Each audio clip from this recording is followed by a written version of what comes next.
Hello everyone, I hope you're all doing well. So in this tutorial I'm going to show you how you can create your own access point using Raspberry Pi 3 or 4 models. Yeah. So the idea is that I'm going to place my Raspberry Pi behind my ISP router and connect my Raspberry Pi over Ethernet connection to the router, ISP router, and then expose access point, newly created access point on the Raspberry Pi to my wireless devices at home. Yeah. So this will be working with all your kind of smartphones, including Android and Apple, a smart TV, laptops, and everything. Yeah. So idea is that you can actually do a lot of filtering of traffic, which is going out of your home network, right at the Raspberry Pi tier. You can use IP tables and other sort of filters. To decide that what to drop and what to accept. Yeah, before it leaves out your network. Yeah. So with that, let me just go back to the software that you need for this thing. So we would need hostapd, dnsmasq, IP tables, and netfilter. Let me quickly log into my Raspberry Pi board.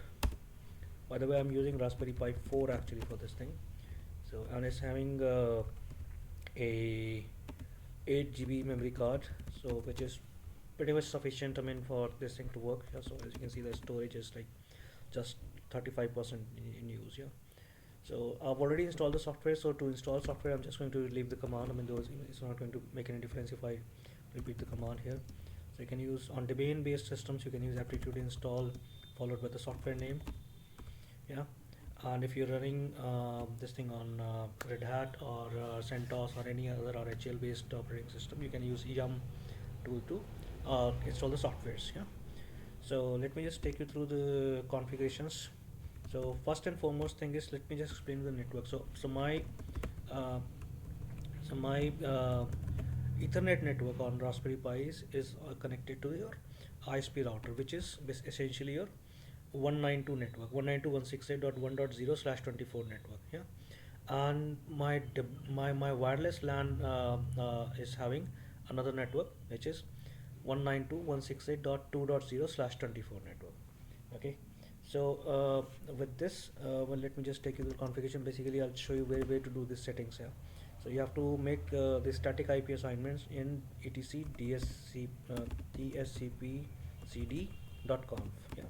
So here you can see I've assigned a static IP to my Ethernet with gateway as 192.168.1.1, and to my wireless interface I've assigned IP 192.168.2.1. This is a different network from this one, yeah, from Ethernet. And I'll show you that how traffic actually then goes from WLAN 0 to Ethernet 0 if you want to connect to internet, yeah, later on.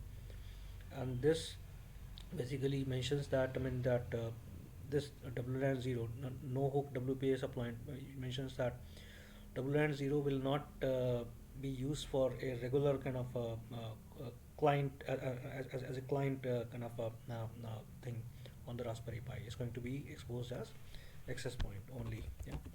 So now going back to the host APD configuration. Yeah. So by default it's located in etc hostapd hostapd.com. So here I've mentioned country interface is my WLAN 0. Now if you are using any external USB dongles, then this may change for you. It can be like WLAN 1 or 2 depending upon that how many wireless kind of USB you hook in. Driver is something I found in the Raspberry Pi documentation. This is not essential, but okay, it's good to mention it. SSID is the name of the SSID which is going to be broadcasted on the network. Hardware mode is set to G for 2.4 gigahertz, and it can be also enabled on 5.0 gigahertz by making it hardware mode is equal to A. Now channel is something specific to specific to the region. So for my location, I tried channels between 5 to 12 for 2.4 gigahertz, and I tried channels between 30 to 48 for kind of 5.0 gigahertz. Yeah. So just be like very sure of channel and hardware mode kind of combinations. Yeah. Otherwise, daemon may not come up for you. And then there are some security settings down below. my access point password, and other security parameters. Yeah. So with this, I believe at least with these settings, I mean your access point will come up. But at this stage, you will not be able to connect to access point because you won't get any IP addresses assigned out of the access point, because we have not used any see alien access now coming up, yeah, over here, yeah, because you don't have any DSCP running in the background, I mean, to assign the IPs, yeah. So, and to start stop service, obviously you can use just kind of a standard service status. For example, I just say hostapd status. It will show you the current status of this access point, yeah. And to now assign IP addresses to your wireless clients, you have to use dnsmasq software. So I'm just going to show you the configuration of that as well. dnsmasq.conf. So in here I've mentioned that for any connections coming on W90 for DSCP, this is the IP range that I'm going to use, from starting from 201 to 55. This is the net mask, and the lease time would be like 24 hours, yeah. So our options is basically the gateways, or gateway is going to be anyway for all access point connections would be the wireless interface itself. That's 192.168.2.1. Lease file is something where you will get like the lease updates which are kind of generated for the wireless clients, yeah. So with that, I mean, you can just start this service as well, and see the status. It's already started, so I'll just show you the status of this thing. So DNS masquerade MASQ status, yeah. So it's already running. These are a couple of leases that were assigned. Okay, so with these three settings, I mean, your clients will get the IP addresses, but they will not be able to go to the internet, because you have still not defined the rule which basically enables the traffic from wireless interface of Raspberry Pi to Ethernet interface of Raspberry Pi. For that, you have to basically direct the traffic, and to do that, you have to use IP tables. I'll show you that further. So if I do, yeah, so this is the command in IP tables that you need to issue to direct all the traffic to Ethernet 0. Okay, so and you can just run this command, and then you will see that it's getting saved in IP table save. You should be able to see it over here, yeah. And to make it persistent, you can use net filter persistent to save this thing, yeah. It's already saved, so that won't make any difference, yeah. Or you can use your etc rc.local to make it effective, yeah, at every reboot. Okay, either way it's fine, yeah. So with that, we are all set. So let me just now tail some logs. Var log hostapd.com, and also I'll tail to var log syslog to see DSCP logs here.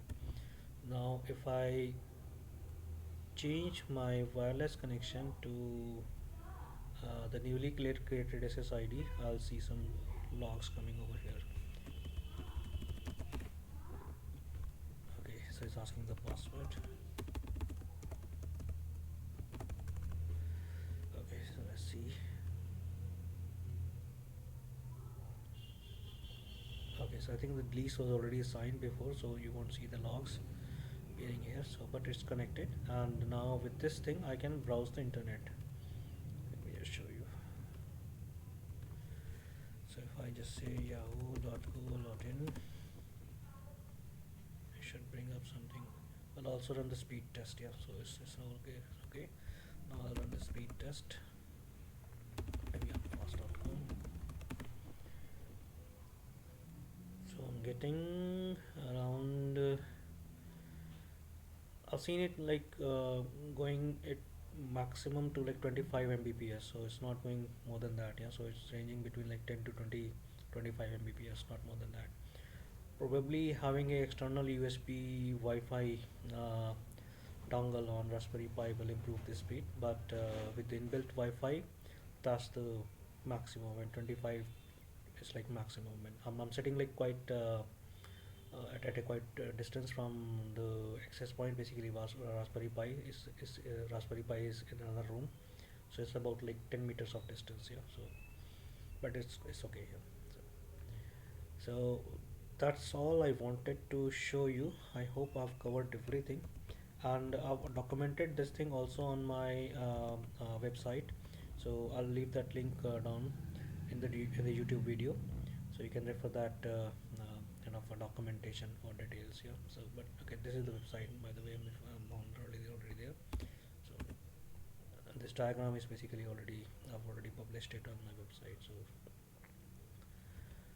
that's pretty much I wanted to share. So this is the article. Creator and this is the one. You can just refer this and follow the instructions and commands to set up your Wi-Fi router.